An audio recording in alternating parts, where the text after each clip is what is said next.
Montana's Secretary of State and another man are dead tonight after their plane went down near Helena late Friday night. 39-year-old Jim Waltermire and his pilot, 64-year-old James Morris, were the only passengers in the plane. The aircraft was on approach to Helena Airport in light snow when the crash occurred. Waltermire was considered the top contender in a three-way race for the Republican nomination for governor. Well, hazardous materials workers remain on the scene of a train derailment south of Kennewick tonight. 23 cars derailed along the Columbia River yesterday. There were no reported injuries in the accident. However, officials say one of the cars leaked a hazardous substance into the Columbia River. Hazardous Materials Chief Dave Hare says the chemical, sodium hydroxide, is not explosive but can be harmful if breathed or swallowed. It is not yet known how long the cleanup will take. Meanwhile, Amtrak passenger trains are being rerouted to the Oregon side of the Columbia River. Social workers in eastern Washington are learning how to educate, counsel, and deal with people who have AIDS. About 60 attended a two-day seminar in Spokane. One social work professor says oftentimes those who have been diagnosed with AIDS have problems other than health to deal with. Many must admit to living a lifestyle which is often considered unacceptable. Homosexuality, IV drug use, that's a lifestyle that many people are uncomfortable with. So there are lifestyle variables. In addition to that, AIDS can create many physical, mental, emotional maladies. You have cancers with AIDS, the respiratory problems, the dementias that come as a result of the virus. 600 people in Washington have been diagnosed as having the AIDS virus. More than 50,000 people have died from the disease in the U.S. A hepatitis epidemic in Oregon appears to be worsening this year, and Oregon health officials are developing new policies to handle the problem. The Oregon State Health Division reported 490 cases of type A hepatitis so far this year. About 400 cases were reported in the first period of last year. Oregon health officials say they are especially worried about an increase in hepatitis cases traced to food handlers in restaurants. A health division spokesman says a new policy will require restaurants to notify the public whenever a food handler contracts hepatitis. There's more ahead on Q6 News tonight. Hundreds of women turned out on a beautiful morning for a run all their own. We'll take a look when we come back.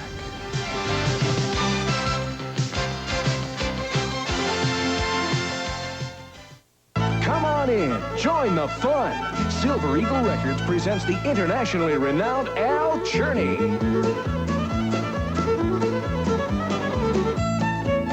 This perfect party record contains two-steps, tangos, cha-chas, jigs, and all your favorite polkas. There's the butterfly, the schottische, and the famous bird dance. Al Cherny's Fiddle Party, an outstanding collection of 50 fabulous listening and dancing hits on 2 deluxe LPs, long play cassette, and compact disc. No party's complete without old-time waltzes.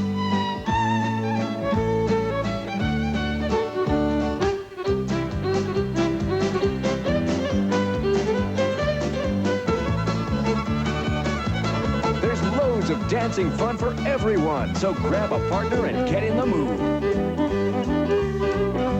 Climb aboard the Orange Blossom Special. Al Cherny's Fiddle Party on 2 deluxe LPs or 1 long play cassette, just $14.95. Compact disc only $16.95. Call now.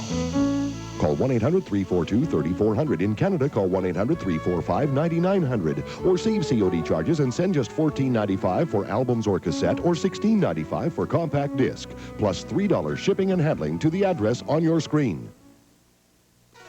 On the next Road to Seoul, women's sprint cycling. Can Calgary gold medalist Kristen Rothenberger win gold in Seoul against American Connie Paraskevin-Young? Featherweight boxer Kelsey Banks. He's confident he'll bring home the gold for the United States. And the battle continues in men's volleyball between the United States and the Soviet Union as each team strives to be #1. On the next Road to Seoul, Sunday at 3 on Q6. On Friday, Governor Booth Gardner took a step designed to help bail out the Tri-Cities. The governor appointed members of a board that will search for ways to diversify the Tri-Cities economy. The special 15-member board was called for by the legislature to find ways to expand the economy of the Tri-Cities. The closure of the N reactor has dealt the area a harsh blow by eliminating thousands of jobs. The board will choose a project manager in late May. 800 ham radio operators swapped stories, equipment, and expertise today at the Hamfest in Spokane. The amateur radio buffs meet once a year to discuss equipment and to buy and sell. The participants have a chance to meet each other face to face after many radio conversations. A lot of people from out of town, Idaho, Montana, Oregon. There's a little bit of everything here. If you're Today's swap meet also included seminars on the latest radio equipment. Hundreds of women hit the streets early this morning for the annual YWCA Women's Run. The 5 or 10K race started and ended at Mullen Road School. More than 20 sponsors in the Spokane area donated over $1,000 worth of prizes for the runners. The top prizes included a weekend for two at the Seattle Hilton and a $250 makeover package for free hairstyling, facial, and massage. Even though rock music woke up some sleepy college students at Gonzaga University this morning, the school's athletic department is better off for it. The 9th annual Gonzaga Jog-A-Thon was held at 10 o'clock with 150 people running laps for donations. The Jog-A-Thon included Miller Lite All-Star Lee Meredith, known as the Doll. There will be another hour of the Jog-A-Thon this Thursday. Gamesters from throughout the Spokane region are flocking to Spokane Falls Community College this weekend. That's where fantasy becomes reality for a while at least. Many of the games involve role-playing and a lot of imagination. Randy Shaw has more. The Student Union building is filled with tournaments, mental games, board games, and most of them deal with war. The battles may be historic or fictional in nature. Originally, what these were used for was to simulate battle conditions back during, as far back as Napoleonic War period and sometimes earlier. And while scores of people will wish for victory in this game fair through Sunday, the proceeds will go toward making some serious wishes come true. The children that we work with are the children that are fighting life-threatening illnesses. And we look at trying to do something very special for those kids, give them a very, very special wish. And the Wishing Star Foundation has a wish of its own to set a new record here in the fundraising department. This is the start of our 5th year in association with Game Fair, and each year has been increasing. Last year we just touched $5,000, so we're hoping that this year we're going to break the record. Oh man, should he hold or? The Game Fair will run through Sunday at Spokane Falls Community College. With just 11 months to go in her reign, the new Miss USA made Spokane one of her stops today. Hundreds gathered at University City Mall to get a peek at the 21-year-old star who, as Pam Stark reports, is working very hard at fulfilling her duties.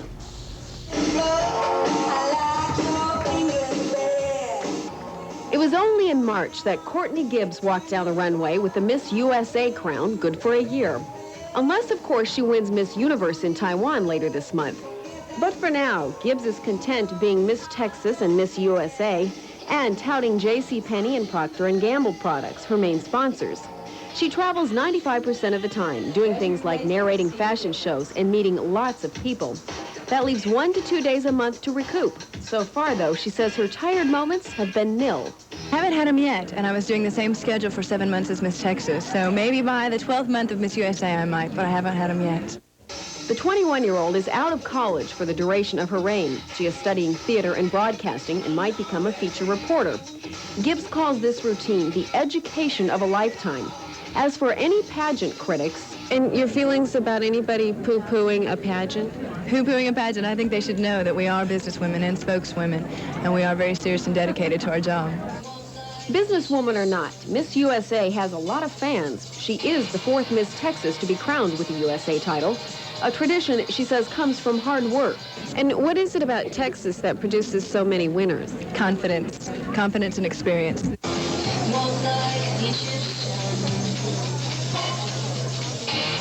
And the smile can't hurt. Pam Stark, Q6 News. More summer feeling than spring in the next few days. Warm temperatures and clear skies. We'll tell you more when we come back.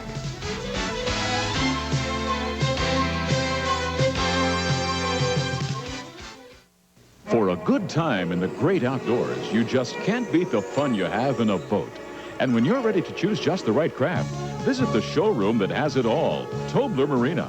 Tobler Marina offers a wide variety of pleasure craft, featuring the outstanding quality of Cobalt and the value and affordability of Marlin. And now there's a brand new Tobler showroom in Spokane at U City North.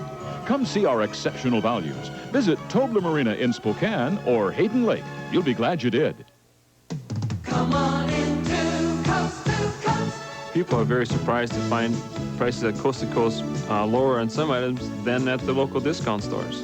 Save during our spring sale on this Black & Decker heavy-duty stapler. Easy to use with all major staple brands, only $9.99. Enjoy outdoor night recreation and security with Phillips weatherproof outdoor flood and spotlights. Only $2.39 after $1 mail-in rebate at your local Coast to Coast hardware store.